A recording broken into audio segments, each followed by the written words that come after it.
My toxic friend desperately wants to be the center of attention. Challenge accepted. My best friend Alyssa has always been annoyingly insecure, especially about boys. She'd choose some different skinny, greasy boy every week and obsess over whether or not he liked her, and then it was on to the next one. Meanwhile, I started dating one of the few decent guys in our class when we were freshmen and we stayed together ever since. But Alyssa has never really dated anyone, because as soon as a guy does like her back she gets insanely needy and wants constant reassurance from him that he still likes her and that he thinks she's pretty, and honestly it's just a lot. When school started this year, Alyssa couldn't wait to tell me about her new boyfriend that she met over the summer. She said his name was Danny and he was in a band and drove a motorcycle. I was happy for her, and at first I wasn't suspicious, even though Danny did sound a little too good to be true. School started, and Alyssa talked about Danny to everyone constantly. She would find a way to make every conversation about Danny. If one of our friends had a problem with her boyfriend, she would say, "Wow, Danny would never treat me that way." If someone was going on vacation, Danny had been there dozens of times. If someone got a birthday present, Danny got her one twice as good. But every time I would ask her to invite Danny out with us or ask for a picture of him, she would change the subject. My boyfriend was convinced that Danny was fake and kept trying to get me to ask Alyssa,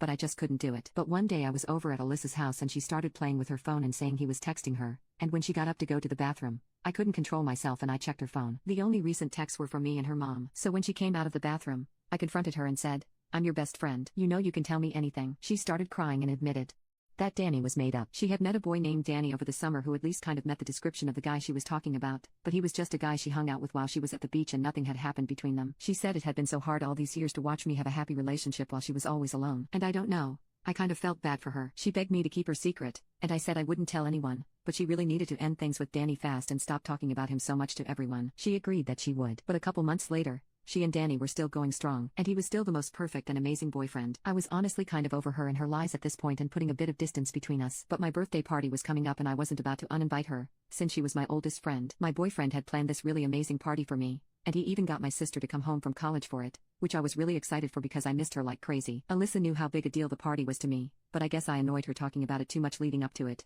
because her Danny anecdotes really started to ramp up. I could barely mention the party at lunch to our friends without her saying how devastated she was that Danny wasn't going to be able to make it, and how Danny loved parties and threw the best party, and for her birthday over the summer Danny had blah blah blah blah blah, you get it. About a week before the party, her stories took a new turn. Now, Danny had big news he needed to share with her, but he kept saying it wasn't the time yet. So now whenever there was any sort of lull in any conversation, she'd say, "So what do you guys think Danny's big news is?" and sit there beaming while all our friends speculated that he was taking her on a cruise or he was moving here to be close to her or he was going to propose. Obviously I didn't care because Danny isn't real. But then she took things too far. On the day of my party, Alyssa was late, which I thought was kind of weird, but I didn't really care. But all of a sudden Alyssa arrives at the restaurant, and she's a mess, mascara everywhere. She says she's so sorry she's late, but she just got off the phone with Danny, and he finally told her his big news: he has cancer. Everyone immediately rallied around her and started hugging and comforting her while she stuttered out the details of her fake boyfriend's fake treatment for his fake cancer. So I said, "Oh hell no, you couldn't let me have one night? Guys, he's not real. Danny doesn't exist." Alyssa told me I was crazy, so I said,